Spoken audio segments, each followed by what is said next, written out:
Hello students,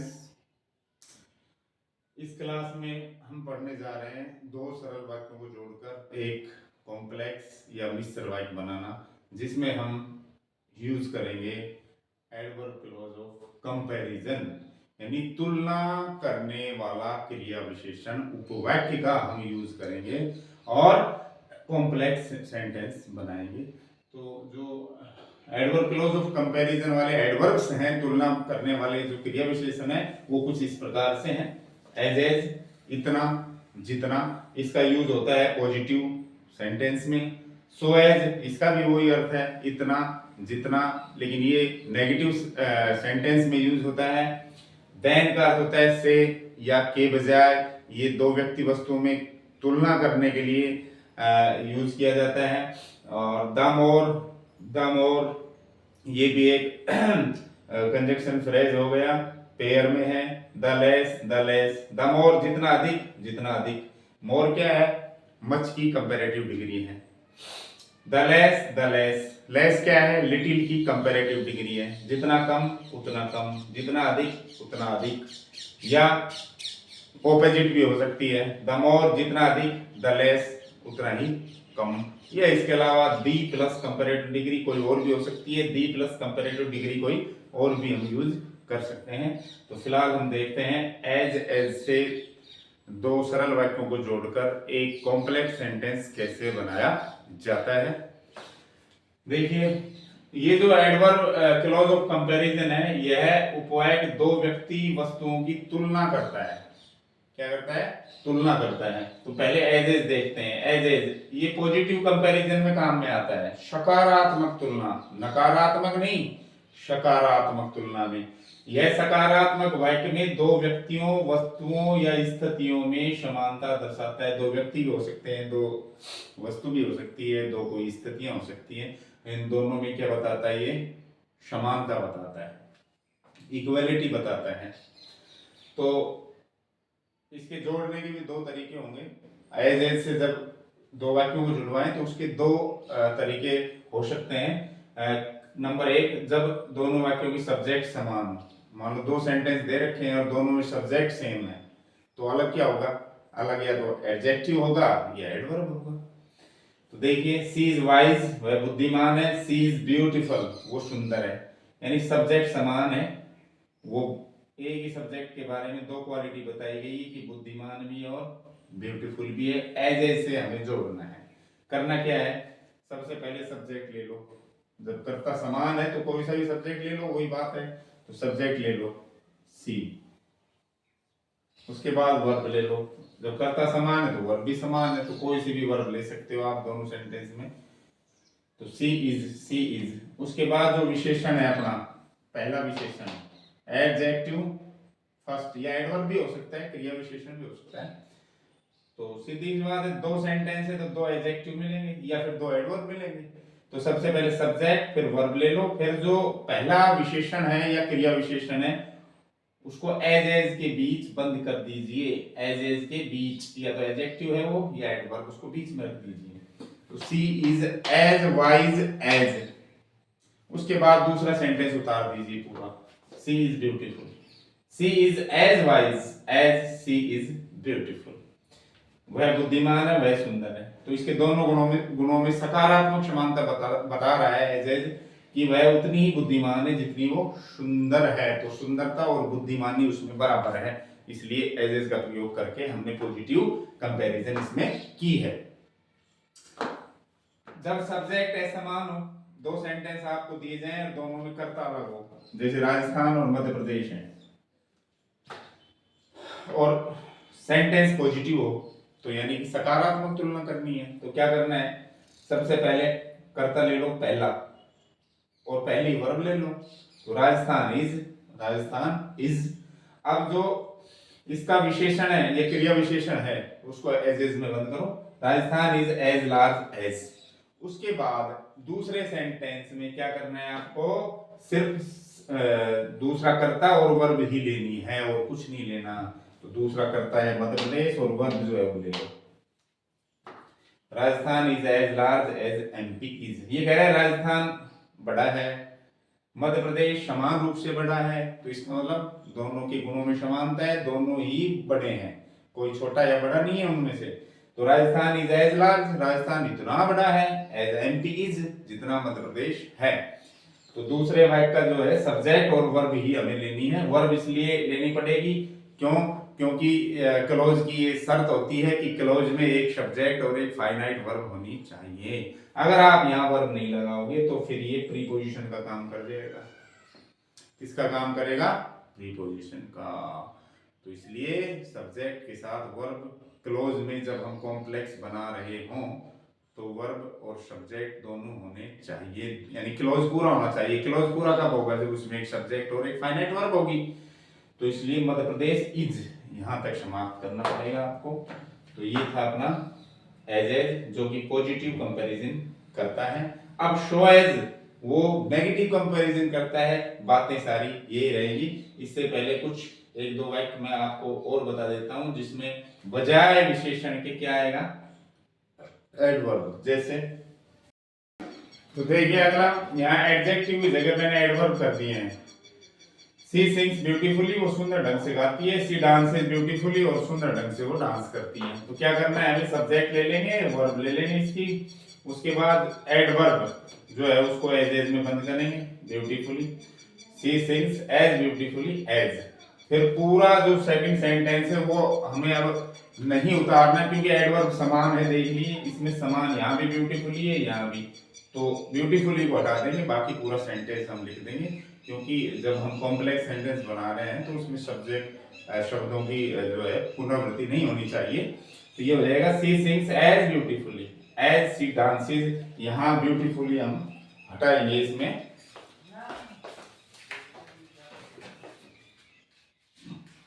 sentence को यहीं समाप्त कर देंगे, क्योंकि एडवर्ब की पुनरावृत्ति सेम एडवर्ब की पुनरावृत्ति नहीं होनी चाहिए, सेम एडजेक्टिव की पुनरावृत्ति नहीं होनी चाहिए। तो वह उतनी सुंदर ढंग से गाती है जितने सुंदर ढंग से वो नाचती है। तो दोनों गुणों में पॉजिटिव कंपैरिजन समानता हो गई है। अगर करता है समान हो तो देखिए, और एडवर्ब आए तो देखिए। he runs fast, his brother runs equally fast, वो तेज दौड़ता है, उसका भाई भी समान रूप से तेज दौड़ता है, तो दोनों बराबर तेज दौड़ते हैं।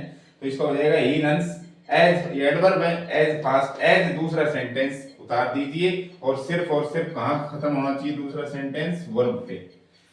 as his brother runs, as his brother runs, जितना उसका भाई दौड़ता है तेज उतना ही वो दौड़ता है।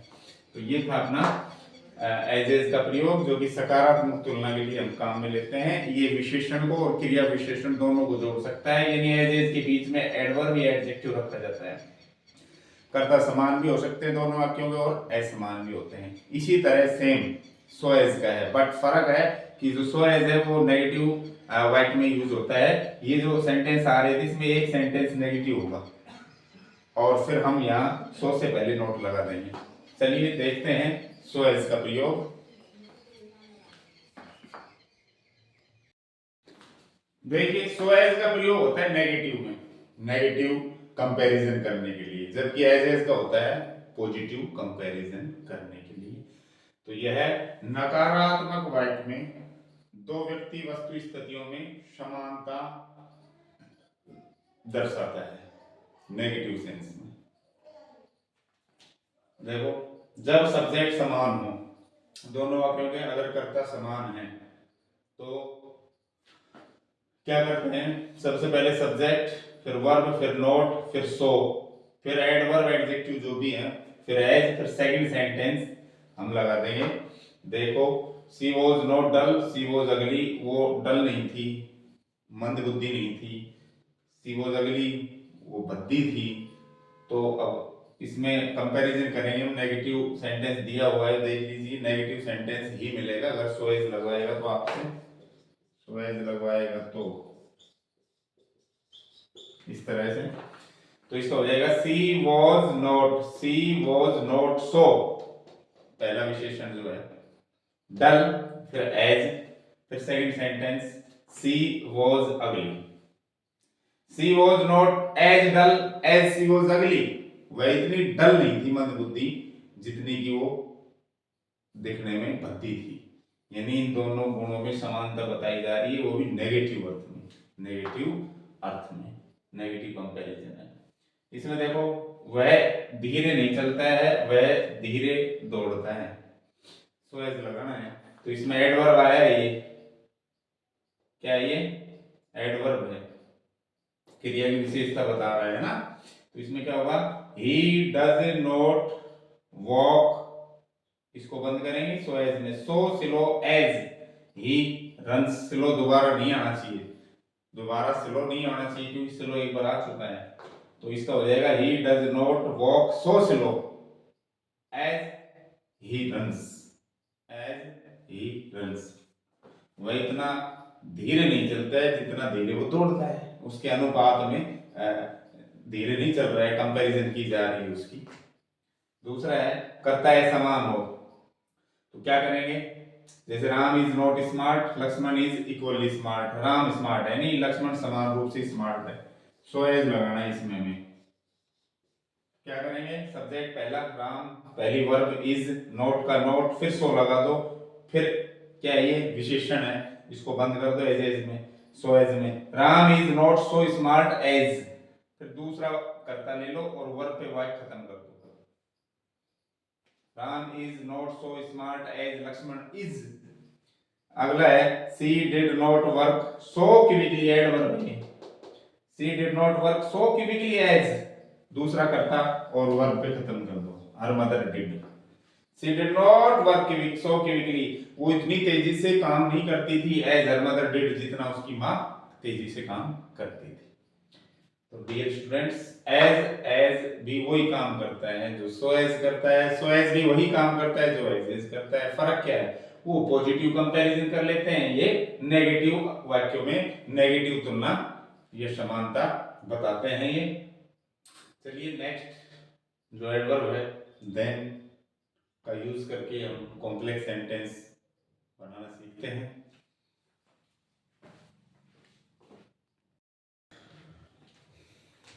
चलिए नेक्स्ट कंजक्शन देखते हैं, देन।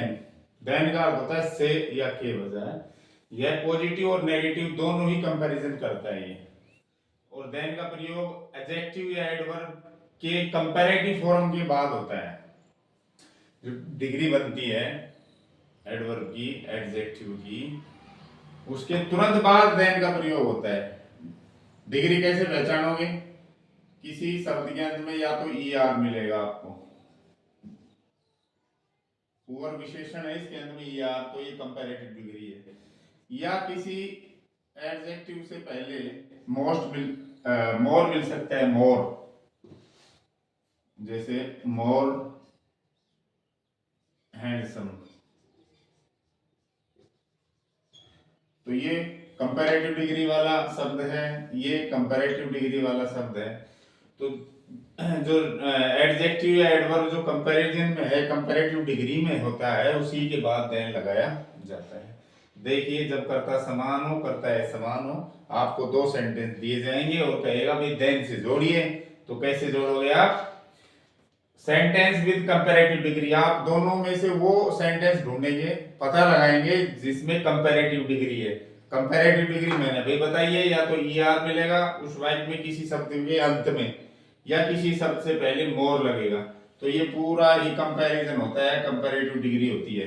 तो उस सेंटेंस को पहले रखेंगे हम, जैसे फिर देन लगाएंगे, फिर सेकंड सेंटेंस, जैसे मैं इंग्लिश बोल सकता हूं और मैं हिंदी बेटर, ज्यादा अच्छे ढंग से बोल सकता हूं, तो इसमें दो सेंटेंस है, ये सेंटेंस ऐसा है जिसमें कंपैरेटिव डिग्री है, ई आर लग रहा है, देखो बेटर, तो इसको पहले उतारो, लिखो आई कैन स्पीक हिंदी बेटर, तुरंत बाद देन लगाओ और फिर सेकंड सेंटेंस लगा दो, आई can speak English, I can speak English, मैं अंग्रेजी बोल सकता हूँ, आई कैन स्पीक हिंदी बेटर, और मैं हिंदी और अच्छे से बोल सकता हूँ, तो इसका मतलब क्या हुआ कि बजाय अंग्रेजी के मैं हिंदी ज्यादा अच्छे से बोल सकता हूँ, तो I can speak Hindi better than I can speak English. तो ये कर्ता समान हो तो ये स्ट्रक्चर होगी, कर्ता है समान हो तो भी स्ट्रक्चर यही होगी, थोड़ा सा डिफरेंस है। क्या करेंगे, सबसे पहले sentence with comparative degree, comparative degree वाले वाक्य को पहले लिख के फिर देन लगा देंगे, बाद में सिर्फ और सिर्फ सब्जेक्ट और वर्ब ही लगानी है, बाकी चीज रिपीटेशन नहीं होनी चाहिए, उसको हम छोड़ देते हैं। जैसे he runs fast, his brother runs well even faster, even faster, ये कह रहे हैं कि वह तेज दौड़ता है, उसका भाई और भी तेज दौड़ता है। तो कंपैरिजन वाला वाक्य कौन सा है, कंपैरेटिव डिग्री वाला, ये सेंटेंस, इसको हम पहले लिखेंगे हिज ब्रदर रन्स फास्टर, तुरंत बाद देन लगा देंगे, क्या लगा देंगे, देन, और देन के बाद सब्जेक्ट और वर्ब, जो सेंटेंस रह गया अपना उसका, तो ये रह गया अपना ही रन्स फास्टर, तो ही रन्स। अब एक बात और ध्यान रखना, मैंने कहा था कि जब भी कॉम्प्लेक्स सेंटेंस बनाएंगे तो कोई शब्द रिपीट नहीं होना चाहिए। अब ये हो गया पहला sentence, his brother runs even faster, तो इवन तो छोड़ देंगे, ध्यान रखना इवन अगर है कंपैरेटिव डिग्री से पहले तो इवन को रिमूव कर देंगे, हटा देंगे, बाकी सेंटेंस हम लिख लेंगे हिज ब्रदर रन्स फास्टर, तुरंत बाद देन लगा देंगे। अब जो दूसरा वाक्य बच गया उसका सब्जेक्ट और वर्ब हमें लेनी है, तो ही और रन्स। अब रन्स यहाँ भी तो आ चुका है, इसलिए पुनरावृत्ति नहीं होनी चाहिए, तो हम क्या करेंगे, इसकी जगह हेल्पिंग वर्ब काम में ले लेंगे। कैसे, अगर फर्स्ट फॉर्म और एस लगा है किसी मेन वर्ब में, फर्स्ट फॉर्म में एस लग रहा है, तो हम डज काम में लेंगे फिर। यानी कि अगर आप मेन वर्ब में फर्स्ट फॉर्म लग रही है उसको छोड़ रहे हो तो उसकी जगह क्या लगाओगे, डज। अगर केवल मेन वर्ब की फर्स्ट फॉर्म छोड़ रहे हो आप किसी सेंटेंस में, तो आप उसकी जगह क्या लगाएंगे, डू। अगर किसी सेंटेंस में मेन वर्ब की सेकंड फॉर्म को छोड़ रहे हो, जो दोबारा आ रही हो, तो उसको छोड़ के हम क्या लगा देंगे, डिड। तो इस सेंटेंस में हम क्या छोड़ेंगे, रन छोड़ देंगे, तो रन्स की जगह क्या हो जाएगा, डज लगा देंगे हम। तो his brother runs faster than he runs, अच्छा नहीं लगेगा, देन ही डज ये लगेगा। सेंटेंस अगला है, मोहित वर्क्स हार्ड, मोहित मेहनत करता है, उसका भाई उससे ज्यादा मेहनत नहीं करता है। His friends do not work harder, उसके दोस्त उससे ज्यादा मेहनत नहीं करते हैं। मोहित मेहनत करता है, उसके मित्र हार्डर यानी उससे ज्यादा मेहनत नहीं करते हैं, कंपैरिजन हो रही है। तो इसमें क्या करेंगे, कंपैरेटिव डिग्री वाला सेंटेंस पहले लेके आइए, his friends don't work harder. लेकिन अब देखिए, अगर आप हिज फ्रेंड्स लिखेंगे, मैंने पहले भी बताया था, दो सेंटेंस में अगर एक में वो हो, क्या हो, नाउन हो, और दूसरे में प्रोनाउन हो, और जब हम दूसरे सेंटेंस को पहले लेते हैं तो हमें वापस वही नाउन लगानी पड़ती है, नहीं तो अर्थ कुछ और ही निकलेगा, अर्थ का अनर्थ हो जाएगा। मोहित मेहनत करता है, उसके मित्र ज्यादा मेहनत नहीं करते हैं, यानी उससे, इन कंपैरिजन टू हिम, उससे ज्यादा मेहनत नहीं करते हैं। तो हमें हिज की जगह क्या लगाना पड़ेगा, मोहित और एपोस्ट्रोफी साइन। भाई मोहित के मित्र मोहित से ज्यादा मेहनत नहीं करते हैं, ये आना चाहिए। अगर आप मोहित नहीं लगाएंगे, हिज लगाओगे, तो ये हो जाएगा उसके मित्र मोहित से ज्यादा मेहनत नहीं करते। किसके मित्र भाई, उसके मित्र, पता नहीं किसके मित्र के बारे में चर्चा हो रही है। तो यहाँ पसेसिव केस हटा के हमें एपोस्ट्रोफी बनाना पड़ेगा, मोहित लगा के comma S, Mohit friends don't work harder, हो गया इतना वाक्य। तुरंत बाद देन लगाएं, देन के बाद दूसरा सेंटेंस क्या है अपना, मोहित और वर्क, तो मोहित को ले लो, और वर्क्स जो है इसको छोड़ना है हमें, और क्या लगाना है, डज, देन मोहित डज। मोहित के मित्र मोहित जितनी मेहनत करता है उससे ज्यादा मेहनत नहीं करते हैं। तो डियर स्टूडेंट्स, ये था देन से दो सरल वाक्यों को जोड़ के कॉम्प्लेक्स सेंटेंस बनाना, जिनकी दोनों स्ट्रक्चर लगभग सेम है। इसमें सब्जेक्ट वर्ब पे समाप्त हो जाता है, इसमें हम पूरा सेंटेंस लिखते हैं देन के बाद। हमें डिग्री हमें खुद नहीं बनानी पड़ती है, जो सेंटेंस हमें दिया जाएगा उसी सेंटेंस में कंपैरेटिव डिग्री मिलेगी, जिसकी पहचान है शब्द के अंत में ईआर या शब्द से पहले मोर। उस सेंटेंस को पहले लिखकर फिर देन लगाकर जो सेंटेंस बच गया उसको लिख देते हैं। अगर डिग्री वाले सेंटेंस में डिग्री से पहले इवन शब्द है तो उसको हम छोड़ देते हैं। अगर दूसरे सेंटेंस को हम उतार रहे हैं पहले, जिसमें पसेसिव प्रोनाउन है और पहले में नाउन है, तो इस पसेसिव की जगह नाउन लगा के उसमें एपोस्ट्रोफी साइन कोमा एस लगा दिया जाता है, और उसके बाद फिर लास्ट में जो ये नाउन है वो आ जाती है। चलिए कुछ अलग उदाहरणों से, कुछ नए उदाहरणों के माध्यम से समझते हैं कि दी मोर, दी लेस, दी लेस का यूज कैसे किया जाता है।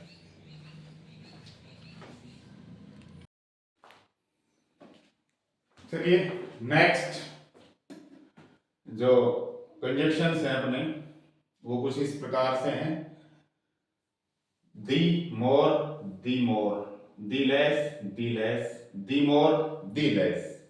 इसके अलावा कुछ और भी हो सकता है, दी प्लस एडजेक्टिव, दी प्लस एडजेक्टिव, कुछ और भी हो सकते हैं इसके अलावा, जिनका अर्थ इस प्रकार है: द मोर जितना अधिक, द मोर उतना अधिक, जितना कम उतना कम, जितना अधिक उतना कम, इस तरह से। तो स्ट्रक्चर कुछ ऐसी होगी। आपको दो सेंटेंस दिए जाएंगे, तो आपको करना क्या है, सबसे पहले दी प्लस एडजेक्टिव ब्रैकेट में जो दिया जाएगा वो ही आपको कंजक्शन लगाना है। पैटर्न इस तरह है कुछ: the plus adjective plus subject plus present simple tense plus the plus adjective दोबारा से जोड़ा, जैसे दी मोर, वैसे ही यहाँ दी मोर। फिर सब्जेक्ट प्लस प्रेजेंट या फ्यूचर टेंस हो सकता है दूसरे सेंटेंस में, यानी दो सेंटेंस दिए जाएंगे। हो सकता है दोनों सेंटेंस प्रेजेंट में हो, सिंपल में, हो सकता है एक सेंटेंस प्रेजेंट में हो, दूसरा फ्यूचर में हो, तो फ्यूचर वाला बाद में आएगा। देखते हैं। यू हैव, यू वांट, तुम्हारे पास है, तुम चाहते हो, इतना सा सेंटेंस है। इसमें दी मोर का यूज करवाया हमसे, तो क्या करेंगे, जो प्रेजेंट वाला, ये भी प्रेजेंट है, ये भी प्रेजेंट है, तो इसको पहला सेंटेंस मान लेते हैं। इससे पहले दी प्लस एडजेक्टिव लगा दो जो लगवा रहा है, तो द मोर यू हैव, उसके बाद फिर दी प्लस एडजेक्टिव लगा दो, दी मोर, और जो सेंटेंस प्रेजेंट या फ्यूचर में वो उतार दो पूरा। तो the more you have, the more you want, मतलब जितना अधिक तुम्हारे पास है उतना ही ज्यादा तुम और चाहते हो। ये फितरत है इंसान की। यू अर्न, यू एक्सपेंड, तुम कमाते हो, तुम खर्च करते हो। दी लेस मतलब जितना कम उतना कम, तो जितना कम तुम कमाते हो उतना कम ही तुम खर्च करते हो। या इसमें दी मोर का भी यूज कर सकते हैं हम, तो इसका हो जाएगा the less you earn, the less you expand, जितना कम कमाते हो उतना कम खर्च करते हो। अगला है यू गो, आप जाते हो या आप जाओ। कूलर इट विल बी, ये ज्यादा ठंडा होगा, the cooler it will B. तो इसमें क्या है, इसमें एक फ्रेज तो दे रखा है ऑलरेडी कंपैरेटिव डिग्री का, द कूलर दे रखा है इसमें, और आपसे लगवा रहा है दी हायर, तो इस सेंटेंस में दी हायर लगा दीजिए पहले। द हायर यू गो, जितनी ऊंचाई पर तुम जाओगे, the cooler it will B, तो उतनी ही है, कूलर ठंडी जगह होगी, ठंडा स्थान होगा। The higher you go the cooler it will be. इसी तरह लास्ट यू रन, तुम दौड़ते हो, ज्यादा एनर्जी तुम लूज करते हो, खोते हो। तो ये कह रहा है द मोर, तो इसने दे रखा है, एक फ्रेज तो दे रखा है कंपैरिजन का, दूसरा फ्रेज देके यूज करवा रहा है, आपका सेंटेंस बनवा रहा है। द स्लोवर का यूज कर रहा है, तो ये कह रहा है जितना धीरे तुम दौड़ोगे, the slower you run, the more energy you will lose, उतनी ही एनर्जी तुम लूज करोगे। तो डियर स्टूडेंट्स, इस तरह कुछ फ्रेजेस आ सकते हैं कंपैरिजन के, और जिनसे आपसे कॉम्प्लेक्स सेंटेंस बनवाया जा सकता है। तो ये था अपना दो सरल वाक्यों को जोड़कर एक कॉम्प्लेक्स सेंटेंस बनाना, जिसमें हमने एडवर्ब क्लोज ऑफ कंपैरिजन का यूज किया है। एडवर्ब क्लोज ऑफ कंपैरिजन में एज, सो एज, देन, दी मोर, दी लेस, दी मोर, दी लेस, या इनके अलावा कुछ और भी फ्रेजेस हो सकते हैं, आदि का यूज करके हम दो सरल वाक्यों को जोड़ के एक सरल वाक्य बनाते हैं। अगर वीडियो अच्छी लगी तो लाइक शेयर सब्सक्राइब करें। Thank you for watching this video.